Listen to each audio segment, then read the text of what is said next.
Farmers Insurance, being amongst the latest insurance carriers to leave the state of Florida. The state's misguided approach to Black history has come right to the top. And me and my team have been all over District 24 and Palm Beach County over the last couple of weeks. That and much more today on the Powell Press. I'm State Senator Bobby Powell Jr. representing Senate District 24 here in Palm Beach County. Let's get to it. On July 8th, I had the opportunity to attend the grand opening of Riviera Beach's newest fire station. This fire station is dedicated to the memory of those who lost their lives in the September 11, 2001 tragedy in New York City. The residents of Riviera Beach had the opportunity to explore this new state-of-the-art 31,000 square foot facility. What an amazing time it was. Also on that same day was the third annual Great Smoke-Off. It was presented by the Pride of Palm Beach Masonic Lodge 447 in West Palm Beach. This event presented awards to Palm Beach County's best barbecue. Who was it? Now, in this time, we've also had a few legislative updates. On July 10th, we were at the town of Lantana. On July 11th, we had a legislative update at the town of South Palm Beach. Myself and Representative Mike Caruso showing a little bit of bipartisanship as we presented to the town council. But not to be outdone, we also had another legislative update at the village of North Palm Beach. I want to thank the mayor and council of North Palm Beach for inviting me and my team to give you all a legislative update, and to all the communities that we recently visited. Thank you. We're still on our tours. We got more to come, and I'll tell you about another tour or a legislative update that we did in a few more minutes. But on July 14th, my team and I had a chance to tour Peanut Island.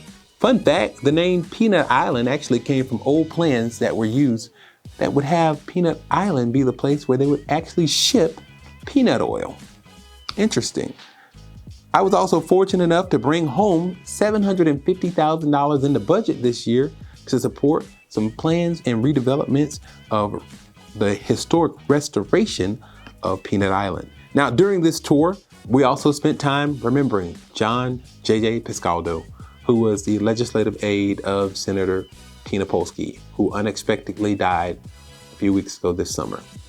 We send condolences to the office of Senator Tina Polsky as well as the family of JJ. On July 19th, my team and I had another legislative update to the city of Atlantis. It was a wonderful opportunity, our first time presenting to Atlantis, to really speak to the residents and the town council about the updates that happened in Tallahassee and the new laws that recently went in effect. Thank you, Atlantis. On July 20th, the Palm Beach North Chamber of Commerce held its annual legislative breakfast. This breakfast featured myself, Representative Rick Roth, Representative John Snyder, and Representative Gervonta Edmonds. We started this event off very cordially, as we always do, and as sometimes things happen, differences of opinions can also lead to differences of conversation. So it was a very interesting meeting that we had, but all in all, we worked together as a legislative delegation to bring back funds to Palm Beach County to support businesses and the growth of this community. But we also make sure that we let everyone know that the differences that we have with regard to some of the aspects of legislation that we passed last year do not go unnoticed. Wonderful. Thank you to the Palm Beach North Chamber for allowing us the opportunity to explain what happened in the most recent legislative session. July 21st, it was the Eta Phi Beta Sorority Incorporated's 28th Southeastern Regional Conference. It was the biannual conference that they held, and I just wanted to give a special shout out to the Southeast Regional Director, Mrs. Essie Knowles, for hosting us here again in Palm Beach County. I was there when she was elevated to being Southeast Regional Director. It was a wonderful time to spend with the women of Eta Phi Beta, who put business and professional development right at the forefront of everything they do. Thank you to Eta Phi Beta for coming here to Palm Beach County. Now, when it comes to insurance, Farmers Insurance is the latest carrier to abruptly leave the state of Florida. Farmers Insurance will stop writing new business and not renew its existing Farmers branded automobile, home, and umbrella policies in the Sunshine State. Now, the company has stated that this business decision was necessary to effectively manage risk and exposure. This move will impact 30% of the company's business in Florida, or roughly 100,000 policies. State lawmakers attempted to address this property insurance crisis this year by passing legislation during 2 special sessions that would have included things like stopping one-way attorney's fees and prohibiting third parties such as roofers and contractors from being paid directly through what they call assignment of benefits. However, as we indicated, and this is one of the sticking points that we had at the legislative breakfast, most of us, if not all of us, have seen our insurance increase, even with the new bills that were passed in the legislature. That's problematic. The governor is traveling all over the nation, but meanwhile, here in Florida, we are suffering.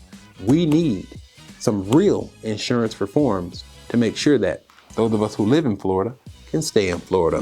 Now, I unequivocally condemn the State Board of Education's latest approach to rewrite history. When it comes to slavery, and to say that people who were enslaved personally benefited is the most disingenuous thing that I may have ever seen.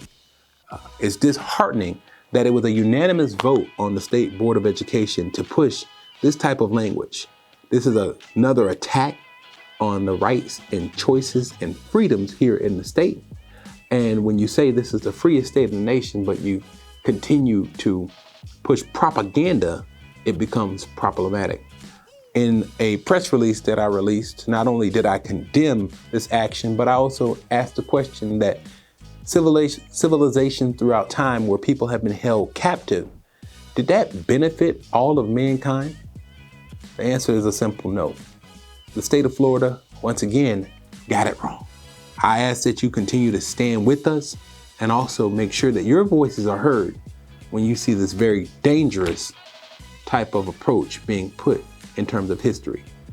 History, as Dr. John Henrik Clarke said, that is a history of the clock that people use to tell their historical and cultural time of day. To tell the people who they are and what they are, who they have been and what they have been. But most importantly, as he talks about the map of human geography and the compass, it tells the people who they still must be and where they still must go. And this state got it wrong. Ladies and gentlemen, I am State Senator Bobby Powell.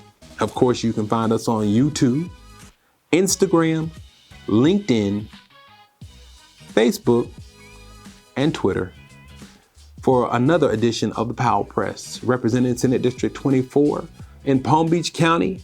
Remember this, a life of service is a life that counts, and we will see you pretty soon with the next legislative update from the Powell Press. For my team, Malcolm, Diane, and Michelle, we'll see you next time.